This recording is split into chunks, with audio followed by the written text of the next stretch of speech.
As a change maker, you're dedicated to making a positive difference in the world. You love what you do, and you're good at it. But here's the thing. With all the things on your plate, you may struggle with finding the right balance between work and having a fulfilling personal life. And as the world becomes more complex, it may seem change, disruption, and uncertainty have become new norms in your life and work. But it doesn't have to be this way. I'm Miko Marquette Whitlock, and I'm on a mission to help changemakers like you improve your well-being while increasing your well-doing and changing the world without burning out. In every episode, my intention is simple: to share practical wisdom about the inner and the outer work required to take care of yourself while building a better world, especially when it feels like work doesn't love you back. So, let's get started.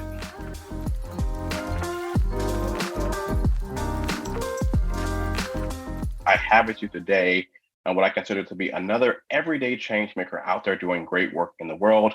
Her name is Shelby Rogala, and she works for the Montana Nonprofit Association, where she leads training and educational programming for nonprofit volunteers and staff across the state. And she is deeply passionate about adult learning, community building, and helping folks feel more confident and joyful. I love that, joyful in their work and their lives. And she is so dedicated to this. She's currently pursuing a master's in adult education and training from Colorado State. She has a range of experience working with folks from as young as 3 to 83 in a range of different environments. And something that I found very fascinating is that she's also on a national board of an association for snow sports instructors. I had no idea that such a thing existed, but she is working there to create a more inclusive, equitable, and vibrant snow sports community. So I definitely can appreciate that. And hails from Darby, Montana, currently lives, works, and play in Helena, Montana. And when she's not volunteering or working, she can be found reading a good sci-fi or fantasy series on her couch with her cats, taking walks with her dogs, or adventuring with her partner. And so with that, I want to welcome you, Shelby, to the podcast. It is so great to have you here.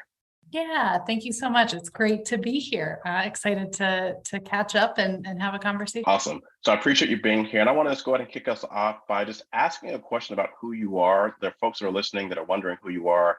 I gave a bit of a brief bio sketch, but I want to ask you this question this way. So just briefly in your own words, tell us, who is Shelby? What do you want people to know about you? What do you want them to take away from this conversation? You know, I kept skipping over that question because it's a big one, but I think I am somebody that works in the nonprofit world, has found myself in this sector in the association world as well, both through a string of events and also in some ways feels like, oh yeah, that was absolutely the spot that I would end up. I am someone who is very excited about helping other people find ways to do their jobs better, find ways to feel more confident or competent, help connect resources to people to make sure that we're spending less time worrying about some of the solvable problems and more time grappling and getting curious about how can we facilitate change or just have a better day, right? Because we're not stressed about our relationship with our board or how to file our 990. In the nonprofit association world, we spend a lot of time trying to figure out what tools and resources we can give to folks in that area. And then I'm deeply goofy and irreverent, I think is also probably an important thing to note. Yeah. All right, love it. So goofy and irreverent, it sounds a connector of people and resources from what I'm gathering, and also really concerned about making space for people so that they can focus on the important things, right? And so you've got the broom, you're sweeping stuff up and you're making space for things, and people can just come in and do the good work, right? Yeah, I love that. I like the broom analogy. I'm gonna have to bring that back to the rest of the team here. Awesome. So let's talk about where you started in your journey. So if you can remember, tell us about your first real job, however you define real. People have different definitions of that. But for you, when you think about your first real job, what was that for you? Well, I love this question. So real, I don't know because there's so many, right? In Montana, ooh, you start doing ranch work and doing whatever at a pretty young age and then babysitting. But I think I was chatting with this about a colleague a couple days ago, unrelated to this. And I actually think my first real job, like W-9 or W-4, whatever the document is, was teaching skiing or working for an after school program doing mentoring. I can't remember now, but one of the first real jobs I had was teaching skiing, which is something I started over 15 years ago and continue to do this day. And now I'm involved in this in my volunteer and other life in ski instructing and being on the board. So it's fun to think about that through line of a pretty large chunk of my life has been spent with my feet in really uncomfortable boots and a cold nose working with folks on, how to ski. And now my role is more in working with other instructors and how they work with students on the mountain. And I think, skiing is not a super relatable sport. It can be really exclusive and there's a lot of barriers to access. But one of the things that has bled from my long-standing history of skiing has just been the education aspect of that. And I think even more than the actual sport has been the idea of how can we help people have a better day on snow, have a better day in their job, have a better day outside of their work. What does that start to look like? Yeah, I think that was my first real job. Well, that's pretty awesome. And I'm thinking about this. I'm thinking about my own experience. I think skiing is one of those things for me up there, like with skydiving, is why take the risk. But now that I know that you are an experienced instructor, I might have to make my way to Montana and get some instruction. I feel like I can trust you. You're welcome anytime. You're welcome anytime. It's one of my, it is a risky thing, but I think people can find so much joy and like agency and autonomy and excitement doing this risky thing in a way where they feel supported, and I always love to do that. So standing invitation. Yes. And I love this thread too that I'm sensing from our conversation too, about even with your work now, but also with, as you talked about your first job, helping people to have a good day. Like how awesome is that to have that as an intention to help other people have a good day. Mm-hmm. I think that's so awesome. So let's bring that forward then. So let's talk about how you're helping people have a good day in your current work professionally. How are you currently making an impact in the world? We talked a little bit about the big room you carry, but can you give us a bit more about who the association is, who you serve, and what is your role in the organization?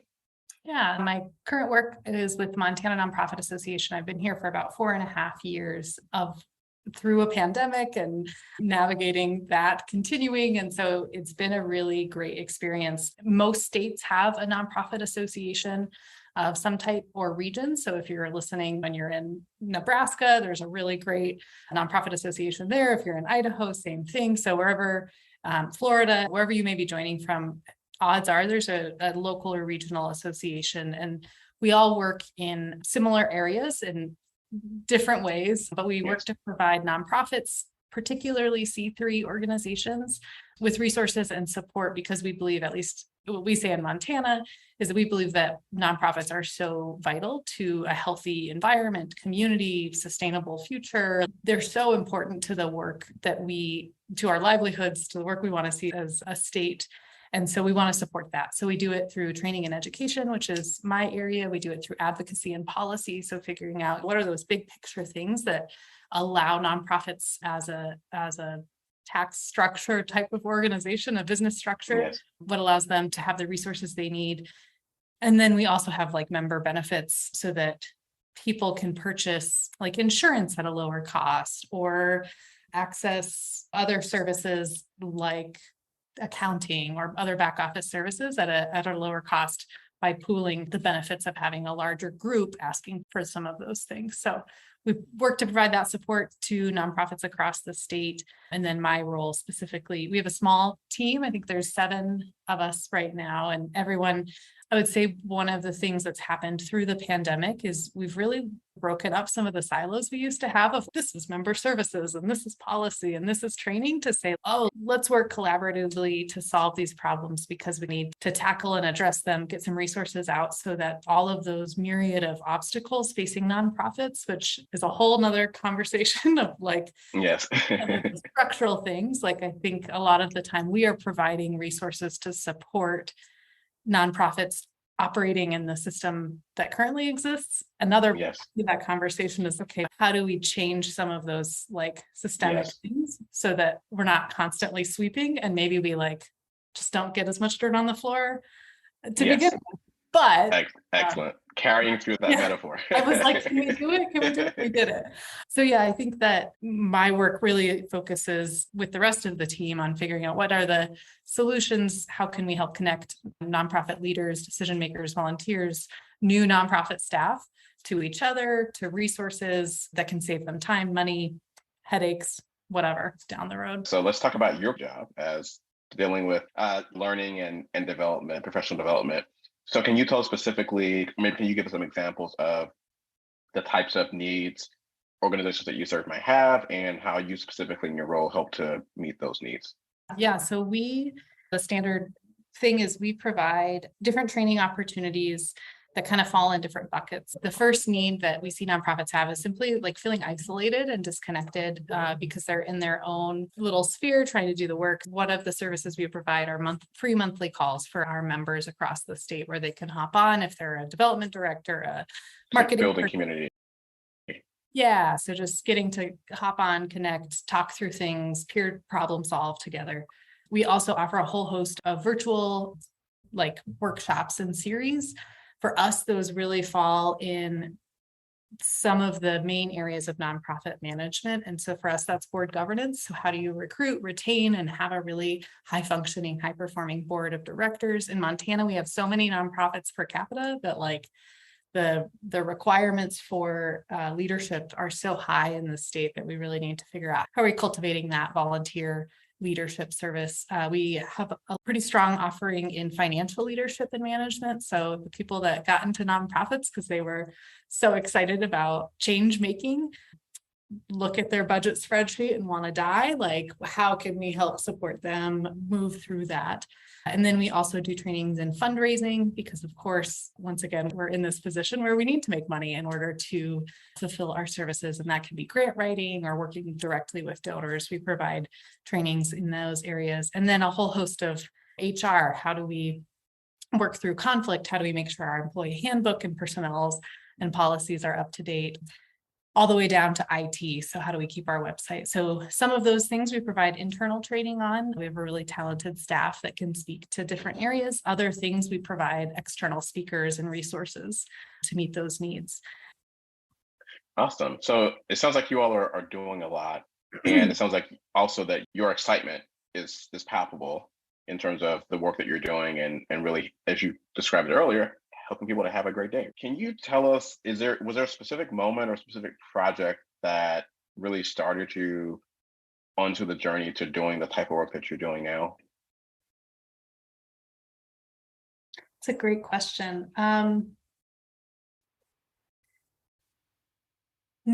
I don't think I have a single moment. I think it's a series of growing up in a small town, like thinking about how experiencing and thinking about how, you have what you have in a small community. Yes. You can't really afford to alienate people. You can't really afford to bring in a ton of external resources to fix a problem. And so you really have to learn how to work within your community past those like points of tension and pain or disagreements and figure out how do we make these things work, carrying that through college and getting more interested and engaged in community organizing and impact and conversations. Like, once again, how are we taking this huge amount of like human capital we're all surrounded by every day and helping bring people together in a way that both is like fun and enjoyable, and then also is impactful and hopefully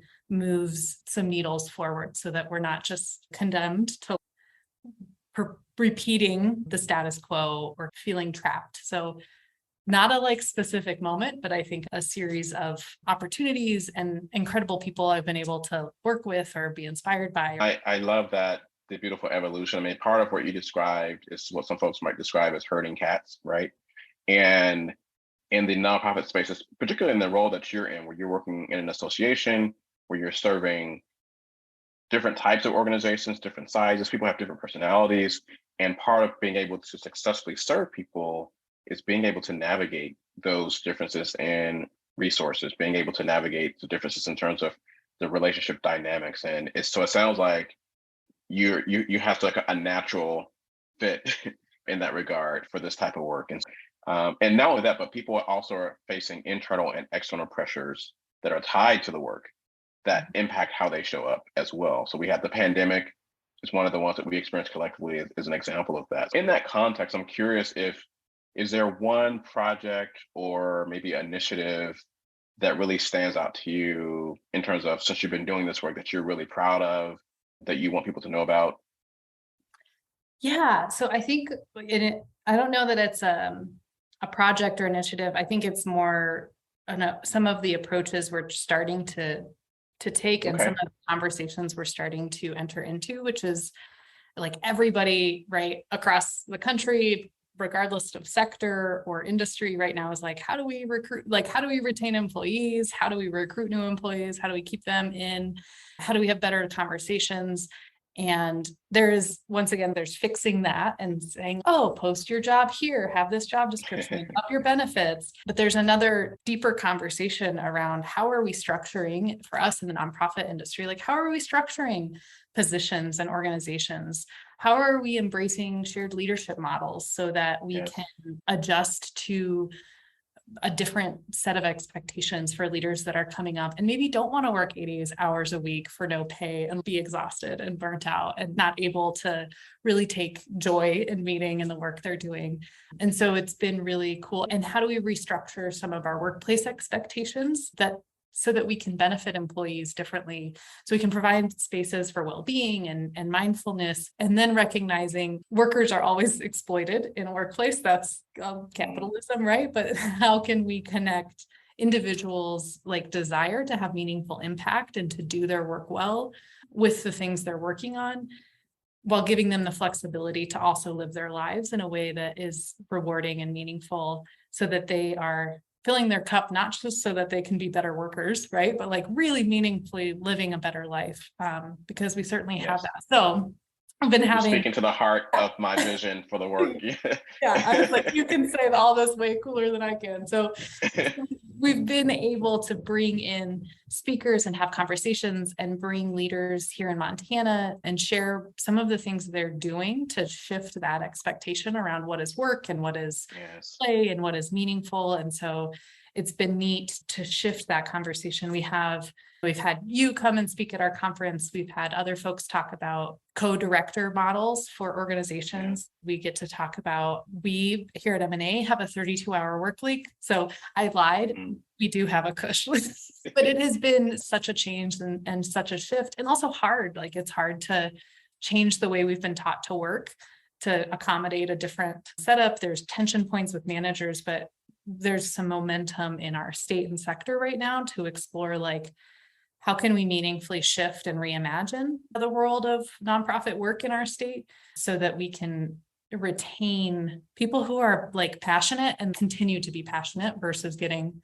tired and disenchanted with what it takes to be a change maker when you're not working in like a fun, flashy entrepreneur role or getting some of the recognition that might come out of working in politics directly, like as a running for office.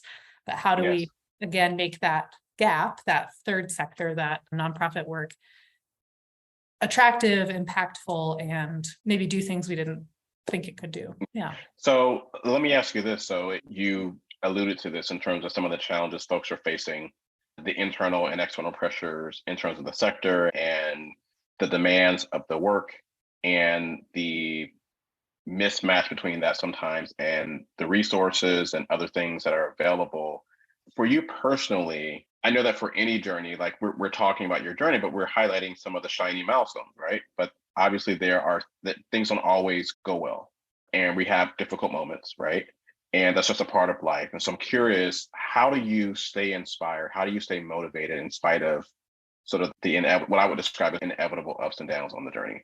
Yeah, that's a really good question. I think first, I have a degree in philosophy, right? I love to think about things and analyze them and explore them. And I will say that the decision to start a master's program for me has been really additive because I get to have that space in that community to really dive deep Yes. into exploring topics that I'm interested in. And it's renewed some of my excitement for the work I do and added another layer of it. And I don't think a master's is, I don't think, education is always, I do think education is always the answer, but not necessarily formal education. Yes. So I think that if folks are able to connect to communities of practice or learning where they get to have some other perspectives or deeper knowledge around how to think differently about their work, I think it can add a lot of energy. The other thing has been very slowly deconstructing the idea that like I need to show up at 120% every day or every week or every month, and giving both myself and also the people I work with the grace to say, whoa, like we need a break. We need to make some space. Man, I've just been off for a month and that's okay. Like even when we are saving lives, like we have to know we're doing it in the long run and figuring out where is there need for urgency and perfection, and then where is there not that need and pressure. And so I am a big fan of no do nothing days, like no checklist days when I'm not working, of creating a little more space to not hold myself or others to like this high standard, which I know all of y'all are on a similar journey, or maybe you're in the opposite Yes. side. I don't Yes. know. So I think four things in there that I think I can tease out as really concrete actions. The first is finding a community, right? So finding a supportive community of like-minded folks that you can be in community with. And you gave the concrete example of, for you, right now in this moment, one of the communities that you're engaged in is the community that you're in for your master's program. But you gave us the example of communities of practice. If you're in Montana or wherever state you are, your nonprofit association, right, can be a space for that through the various programming. So that's one thing that I heard you share. Another thing I heard you share is about grace, the importance of giving yourself grace and being able to extend that and share that with others. I heard you also dismantling this idea that you have to be at 120% all the time, right? I was in a training yesterday, and the person that was leading reminded us that 92% is still an A, right? Love that.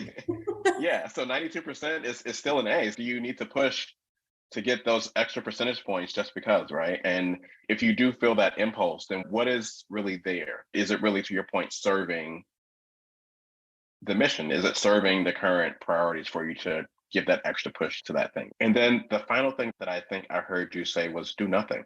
So making space to rest, to restore, and to just do nothing.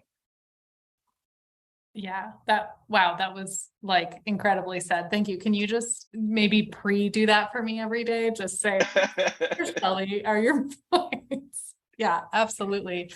I think in that, like unlearning that, do nothing. There's been some really cool, the NAP ministry is a resource that I Yes. like, that concept of do nothing. There's been some cool thought leaders that push that and recognize that. And it's easy to say, but then you're like, oh, I really have to not do nothing and then not feel guilty about it or Yes. bemoan that I did nothing. Yeah, really Yes. well summarized. I'm just listening to you and feeding it back to you. So it's wonderful. And I hope that folks that are listening are really being fed by what you're sharing here today. So let's dive a little bit deeper into this. So we're talking about how you stay inspired and motivated. Let's talk about, people call it different things. I call it work-life balance because I feel like that's a commonly shared language that people understand. So let's talk about that. So what does putting that into practice look like for you? So how do you create balance in a dynamic where you have demanding work, you have lots of clients that you are serving, people are literally out there saving lives? How do you balance that with being able to make space for your master's program, being able to make space for the reading that you like to do, the sci-fi? How do you make space for that and going skiing? What does it look like for you? Are there concrete things that you're putting into practice that help you to balance those things? Yeah, great question. I do think the structural change of M&A having a 32-hour work week is probably the single biggest thing. Because I can say, oh, well, I like to organize my day, or I like to do my top 3 things I want to do today, or I like to plan out my week and kind of chunk time. Yeah, I do all those things, but having the flexibility from my employer to say, you have a day a week, you have 8 hours a week that we're gifting back to you. We're not going to dock your pay. Like, we're going to do that. So I don't want to ignore the structural, like, big thing that Yes. to facilitate that pursuit of balance. Another structural thing I just started this year, which was due to flexibility from my employer, is I'm doing like a 10 to 6 most days. So working from 10 Okay. a.m. to 6 p.m. versus 9 to 5, which I think having those extra 2 hours for me in the morning is like such a big difference. Yes. So those are 2 things that are not like universalizable unless you go talk to your other employees and your coworkers and you're like, okay, how can we as a collective make And I'm going to circle back and yeah, ask you about that. Yeah. So I'm make going to some circle back to changes? that. Yeah. But the other things that, so I don't want to like say, oh, just do what I do, recognizing like I have a ton of like flexibility and support and privilege.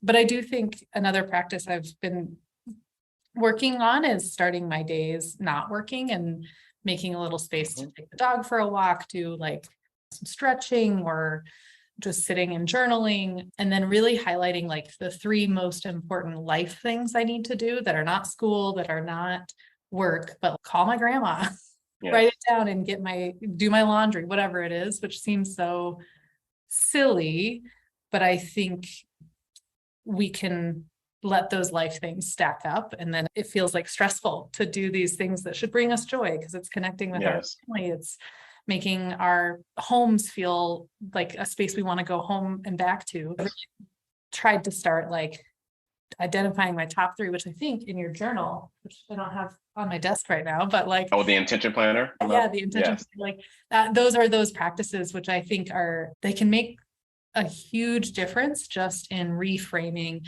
the kind of chaos that I wake up with in my brain. And like over time, Yes. that's helped a lot. Awesome. And so what I heard in that is that so you acknowledge your privilege with the flexibility piece, which I think is majorly important. I actually want to ask you a follow-up question about that. So you have 2 things going on in terms of flexibility. You have the 32-hour work week, and then you have the flexibility to change your start and end time for your day in a way that works, it sounds like, for your natural body rhythm. And so I want to come back to that. But it also sounds like you're doing some things, notwithstanding the schedule and the flexibility. You made a commitment to not do work, to not start your day with work. You've made a commitment to doing something for yourself, whether that's walking the dog or journaling or stretching. So I think those are 2 very powerful things. And then you talked about making space also to focus on the life things. You talk about identifying the big 3 life things you need to do for that day. And I love that you talked about the importance of doing it in a consistent way so that the things don't pile up and stress us out. I think that's so important that you made that distinction. So I want to ask you about the 32-hour work week. I want to ask you about this scheduling flexibility with the start and stop time. But is there anything else you want to say about your personal practices or rituals in terms of finding balance? No, I think that's a good summary. And I think one of the catalysts for shifting my mindset there is, I think as a young professional, you give so much to your work that you don't always leave that like extra energy for yourself when you get back at the end of the day. And we're not learning how to do that. It's not like a skill we're taught in in college, Yes. growing up, or in vocational school. Like, it's not what we learn. And I am getting married this June, which is quite exciting. But Well, congratulations. as you're living with a partner and learning to deepen that commitment to somebody, if you get home every day and you're like upset because you're tired, you haven't created any space left till you've given all your energy to the people that you're serving, to your job, to your manager, whoever. And then you get home and you're like, oh, do I even like, this person? I just want to be alone. And it's no, I do like this person and I want to have energy at the end of the day. I don't have children, but that's right. Another thing is you want to have energy for these like really important pieces of who we are. And that Yes. reframe also was super helpful for me. That was different from when I was like young and fun and in my 20s and like did not have that, like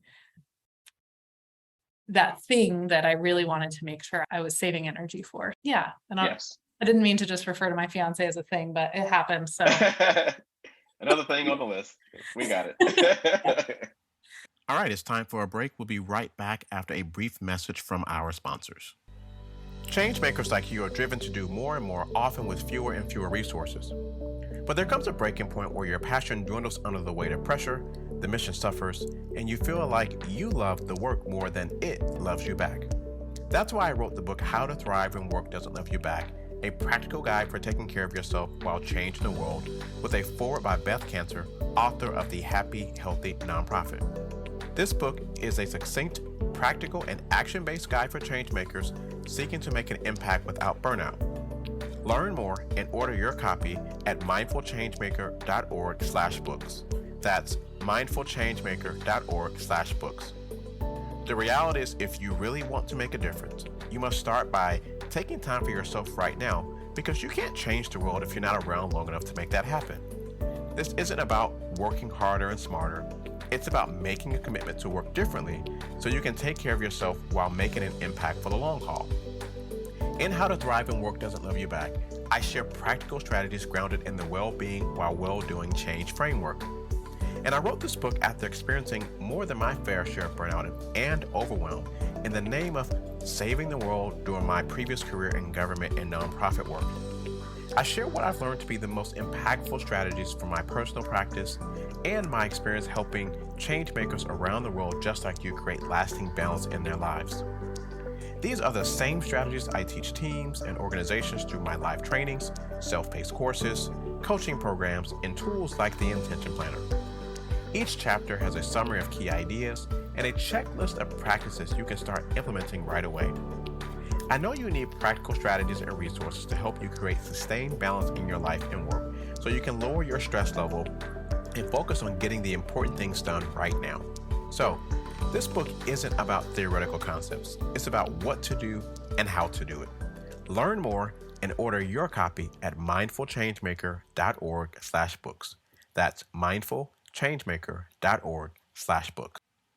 All right, let's get back to our conversation. So let me ask you this about the 32-hour work week. So I'll ask it this way. So has M&A always had the 32-hour work week? If not, can you maybe briefly give us what was life like pre 32-hour work week and how you got to where you are and how it's working out? And as you're thinking about that, one of the things that I share with organizations and folks that are asking about this modified work week schedule is I share with people that in order for it to be effective, you have to right size the workload as well, right? You can't just say, oh yeah, we can do 20 hours, we can do 30 hours, but we still have the expectation that you're going to do the equivalent of whatever we expected for the 40-hour work week, which is generally for most of us, it's between 50 and 80 hours, really. It's not really 40 hours anyway, but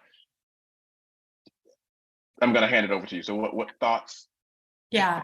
So in 2021, we started talking as a staff and had been working hybrid, virtual, a little in the office, a little remotely at a pretty high, fast pace through the 2020, 2021 part of the pandemic, where we're really trying to make sure we're reaching the high need, pivoting to where there is demand and making sure folks had what they need, whether that was funding, support, resources, conversation, community.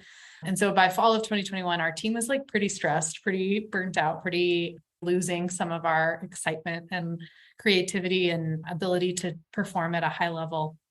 And so we started looking at what it's good for each of us individually to take stock of how do we take care of ourselves, but also what do we need to do as a team to sustain this team in a way that ensures like we have the space to take care of ourselves and to really focus on what is urgent and what is needed, which that list doesn't get shorter, right? It's not like things went away, right? So how can we do all of that? And so we actually started a pilot. There was a 32-hour work week pilot, and our leadership was on board. Our board was on board. They took the risk and the advocacy, right, to step out and say, let's do this. And I think when we talk about that decision making, it's like our leaders, our key people in leadership positions were willing to take that risk and willing to advocate for the team. And also we had a team that was vocal and was safe, like it was a safe enough environment to be vocal about what Yes. we needed to sustain the work. And so I think it's that partnership. Often we say, oh, it's the leadership, they did this, or oh, it's because they demanded it. And it's no, we met in a really cool spot. So we did a pilot through 2022, April 2022 through October-ish of 2022. A lot of growing pains, a lot of adjusting. We've had so many conversations about how to say no to things.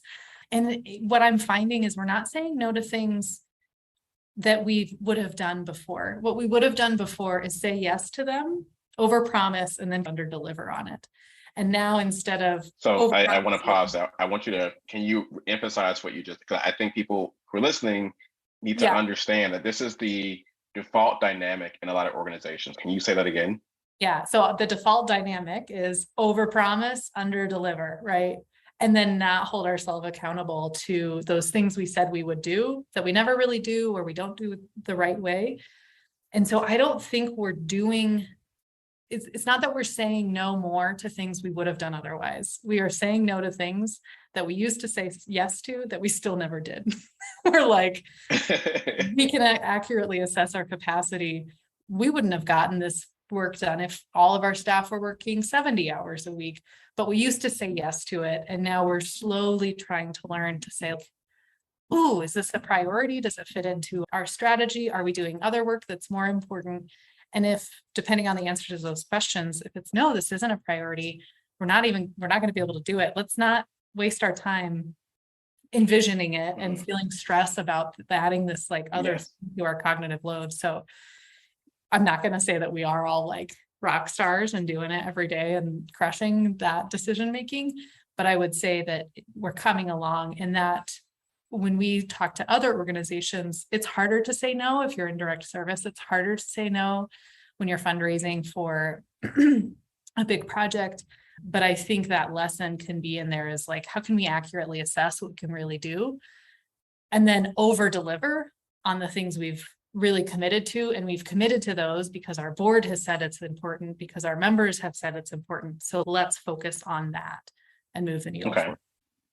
So without getting into details that you may not be able to share publicly, can you give us examples of things that you all have said no to? Have you said no to new projects, new partnerships? Have you said no to applying for new grants? Can you give us a high level, generally, what are the types of things that you all have said no to that was really hard for you to do?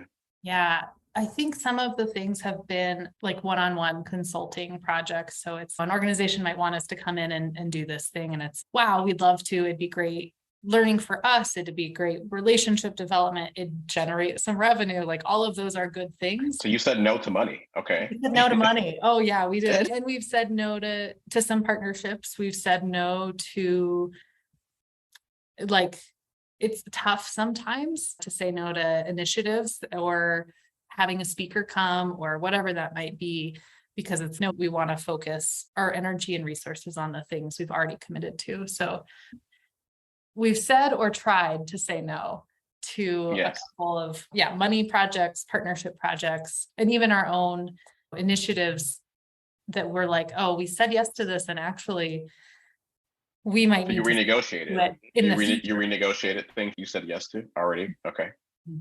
Yeah. And that one is more internally. If we're like, oh, this was on our strategic plan, do we have the bandwidth for it? No.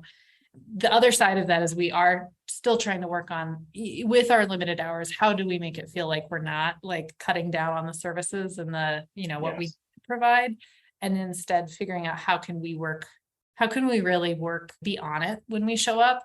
Not at like, oh, you have to be 100% A+ every day, but how are we making sure we're using our time effectively, individually and as a team, and still being present for our members. So it's a balancing journey. Yes, it's an ongoing process. And so what I'm gathering from this, I would pull out some basic principles. It's an ongoing process of adjusting. And part of this ongoing process of adjusting sounds like open and continuous communication, right? So that's one thing I'm gathering from what you shared.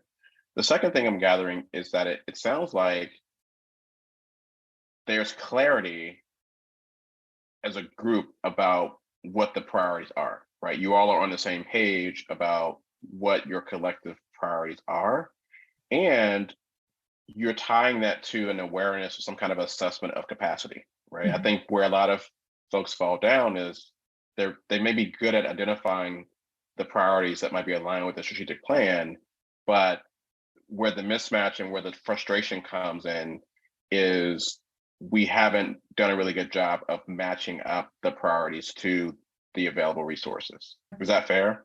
Oh, yeah, yes, more than fair. 10 out of 10. Let me ask you this. Is there anything else you want to say on that? I want to pivot to the work that we've done together, but is there anything else you want to say on this particular question about balance or how you all have been able to, and how you're continuing to make this experiment work for you all? Yeah, I think having some pilot and some research and some team conversations is great. I think not letting perfect be the enemy of the good is super important. And I also think, and this is related to the first part of what we talked about, is if you're struggling to find balance and to find joy and to find connection, do not beat yourself up, because there's only so much you as an individual can do. You also have to take into account the environment that you're in and recognize Yes. I can do my part, but the environment I'm in also might need to change, instead of feeling guilty that it's like, oh, I don't have time to go to the gym, or I don't have time to read my book or whatever. It's because you might not.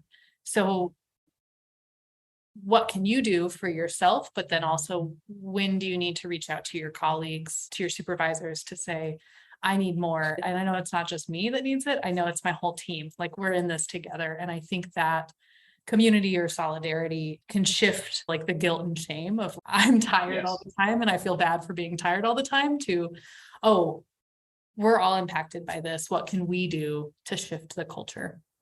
Yes. So I think that was so beautifully said, and I appreciate that you provided the appropriate context for folks, right?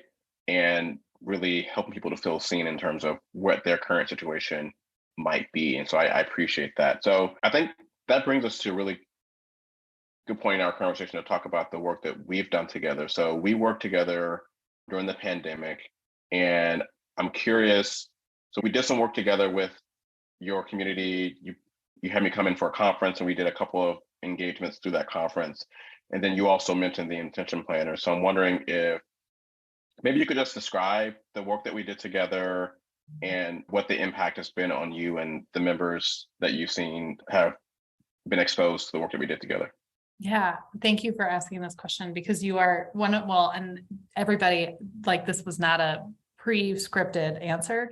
Working with Miko was one of the best like speakers I've ever worked with. It was such a delightful partnership just for me as an individual and as a person. Like, it was quite nice to work and co-create an experience for our audience, which is not always the case. So that individually was quite nice and enjoyable. I think we have so many folks talk about wellness and being and work-life balance, and it can feel like not tangible and like too pie in the sky. And I think what was really cool about, I think you did a coffee talk as well as a keynote, is connecting these, like, how do I organize my life better? How do I feel more joy and productivity? Connecting that really to tangible, actionable steps that were helpful. And whether that was in the form of the intention planner, if here's a tool you can use, whether it was in the form of conversations to have with yourself, really practical things of like where, how and when to engage in technology. People walked Yes. away with that much more than I've seen other presentations around this topic go, where it ends as soon as you leave the session and you're like, oh, I guess like I'm going to wake up tomorrow and not do any of these things. I think what we saw from the engagement through your session and then through the feedback afterwards was a lot of, oh, these are things I can actually do and make a difference. I also will note that your keynote was right before we had the conversation about the 4-day work week. And so I do think like, Oh, okay. listened to and took to heart, okay, how can we make this a structural thing? And then this other opportunity came up a couple months afterwards. And I have to think that like some of those conversations and thoughts spurred by the work you've done and the conversations you led for us helped facilitate that, what I was talking about earlier, that partnership between our staff and our leadership, where we were all like, oh yeah, we need to do this differently. Yeah. A lot of ripple effects, maybe directly to me living my best life with 30 hour into the folks that we've shared that planner with, the folks that have watched the keynote. Yeah, really impactful. And also just fun and delightful to work with you. Well, awesome. I'm excited to hear that and delighted to hear that. I'm curious, are you a planner person? Did you use the intention planner, or what's been your experience with it? Yeah, I have used it. I haven't used it as consistently since last year, but it was really helpful because I think I have my virtual planner, but I need to write things down, sit down and write things down, and having the structure of getting to go back and force my brain to walk through some of the activities and tasks and then reflect back on where it was. So I don't think I've finished it. Don't tell Miko, but starting it was super helpful in getting that consistency and structure that we were talking about earlier around charting our day and being thoughtful about what it is we want to get out of today and tomorrow and the week and the year and all of that. Awesome.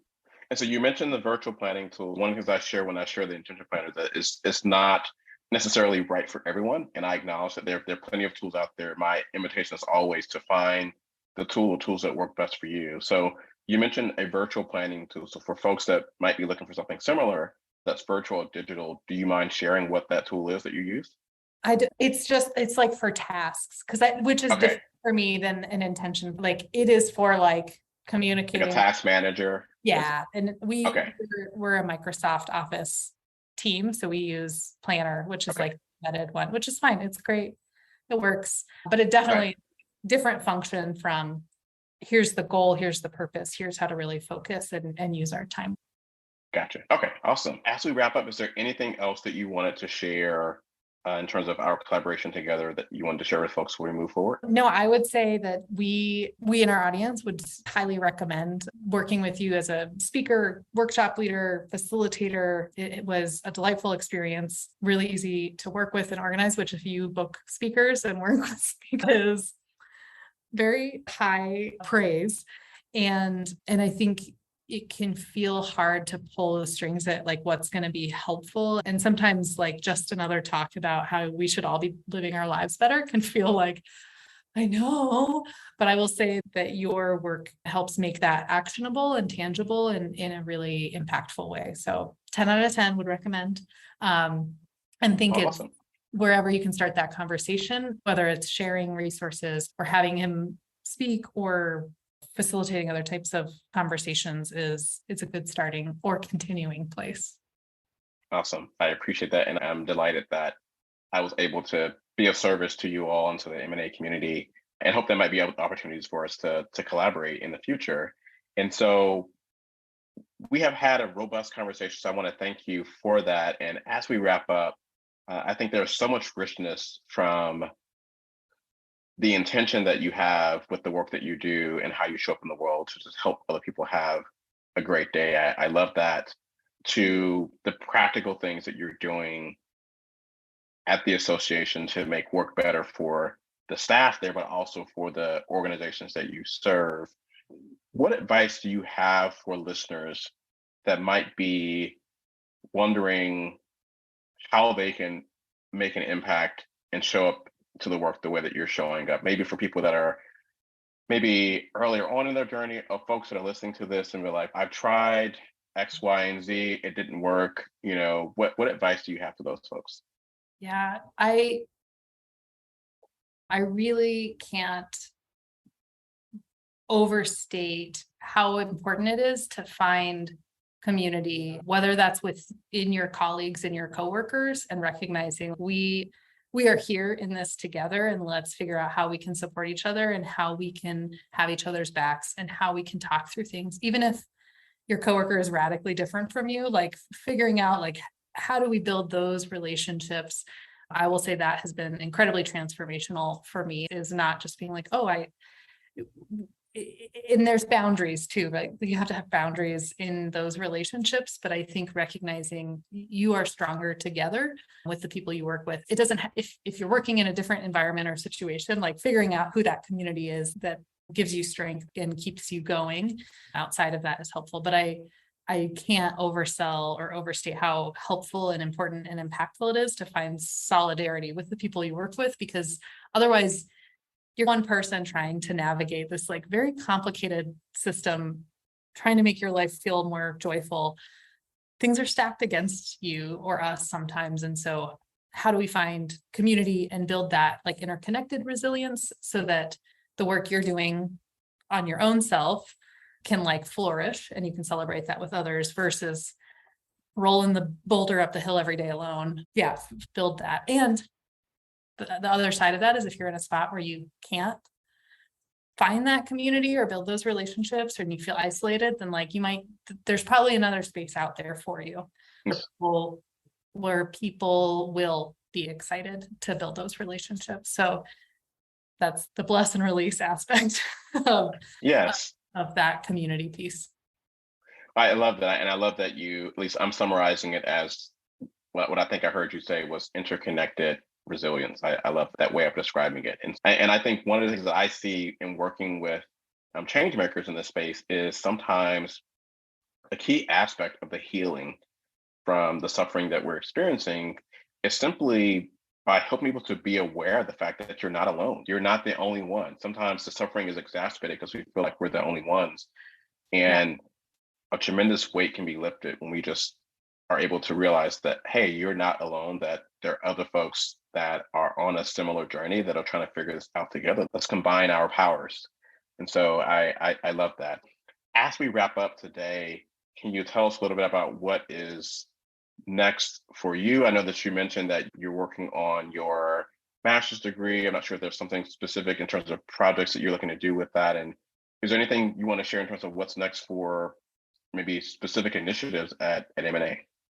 Yeah, I think we're continuing to make sure that we're capturing those foundational elements that nonprofit folks need, working with our broader community across the country that does this work. And I think in the next couple of years, we'll really be digging into shared leadership and thinking about reimagining some of these organizational structures and norms to see how can we empower next generation of leaders to come in and really move impact forward. So I'm excited to keep exploring those conversations and have the incredible thought leadership of folks like Miko, folks like, there's a long list, so I'm not going to but so many people are more visibly pushing the norms and boundaries of how can we take care of ourselves today? And then also what can we build that's going to be better for our communities and our mission tomorrow? So I'm really excited to continue that work and see where it goes, because it's a new conversation. For some of us, it's an ongoing conversation. For others, and I think there's such a diversity of perspectives that can really like help us shift what we think is possible. Awesome. Well, I love that in terms of shifting what we think is possible or expanding the imagination of what is possible. So I imagine lots of folks listening to this conversation are going to want to be in touch with you, specifically about some of the strategies that you talked about. I know some folks are going to want to know, how can we do what you did in terms of the 32-hour work week for our organization? So for those folks that are like that, where can they go to learn more about you and to stay connected? Yeah, great question. I super happy to chat through like shifting from the 32-hour work week, put folks in contact with other resources that are like, here's really how to do it. I would say reach out. I think I have a LinkedIn profile, so you can find me there. You can also find me on, I think, Twitter and Instagram, Shelby Rogala. I think I'm the only one out there, although maybe you'll find some other. And then I will share my work email too, that folks can feel free to reach out with as well. And I don't know if I should share that verbally or chat it. We can put it into the, feel free to. Yeah, we can put it into the follow-up information for folks. So yeah, awesome. Definitely. Awesome. This has been a wonderful, I think, joy-filled and inspiring conversation. So I appreciate you making the time. And I hope that we can get an update at some point about maybe you all have gone to a 10-hour work week. I don't know. We're just a 4-hour work week. It's done. We're here. We're making it look good. Yeah, excited. Really great to have this conversation today. It was fun to step back from the emails and projects that I've got going on right now and think about some of those bigger picture questions and bringing your clarity and insight as well. I'm walking away with some neat things to chew on and to bring back to my team. So thank you. Thanks to those listening, and excited, to continue the conversation down the road. Awesome. With that, we will sign off. Thank you all for listening, and I look forward to you in the next episode.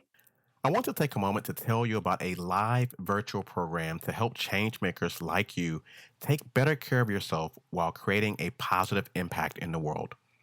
It's a live, virtual, 2-day interactive experience designed to help you increase your well-being so you can increase your well-doing.